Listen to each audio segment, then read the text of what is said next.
উত্তর দিনাজপুর জেলা প্রাথমিক বিদ্যালয় পরিদর্শক পদে নবনিযুক্ত রজনী সুব্বাকে সংবর্ধনা প্রদান করল পশ্চিমবঙ্গ তৃণমূল প্রাথমিক শিক্ষক সমিতি। বৃহস্পতিবার ফুল মিষ্টি দিয়ে সংবর্ধনা দেওয়া হয়।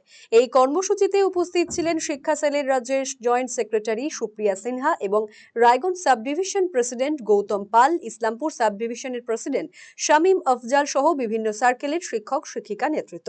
উত্তর দিনাজপুর জেলার প্রাথমিক বিদ্যালয়গুলিতে প্রধান শিক্ষক নিয়োগ, সরকারি প্রাথমিক বিদ্যালয়ের ছাত্রছাত্রীদের আধুনিক প্রযুক্তিগত শিক্ষার জন্য পরিকাঠামোর উন্নয়ন এবং শিক্ষক শিক্ষিকাদের পেশাগত সমস্যার দ্রুত সমাধান সহ বিভিন্ন বিষয় নিয়ে আলোচনা হয়।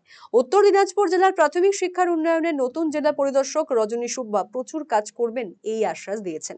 সমস্ত সরকারি সুযোগ সুবিধা যাতে ছাত্রছাত্রীদের কাছে সহজেই পৌঁছে যায় এ বিষয়ে সকলকে মিলে একসাথে কাজ করার আহ্বান জানিয়েছেন তিনি। জেলা শাখার পক্ষ থেকে আমাদের উত্তর দিনাজপুরের ডিআই রজনী সুব্বা, ওনাকে আমরা আজকে সংগঠনের পক্ষ থেকে আমরা স্বাগত জানালাম এবং সংবর্ধনা ওনাকে আমরা জ্ঞাপন করলাম। কারণ আপনারা জানেন, আমরা পশ্চিমবঙ্গ তৃণমূল প্রাথমিক শিক্ষক সমিতি শিক্ষকদের সার্ভিস জীবনের যে সমস্যাগুলো রয়েছে সেই সমস্যাগুলোকে সামনে রেখে আমরা আমাদের সংগঠনটা করি।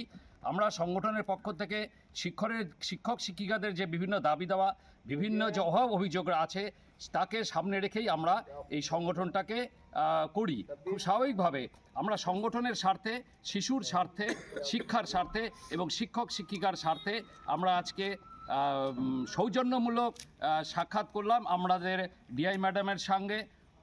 বিশেষ করে আমাদের যে হেড টিচার যে প্রমোশন এবং অনেক যে সমস্যাগুলো রয়েছে, শিক্ষকদের যে সমস্যাগুলো রয়েছে, সার্বিকভাবে ওনার সাথে আমরা আলোচনা করলাম।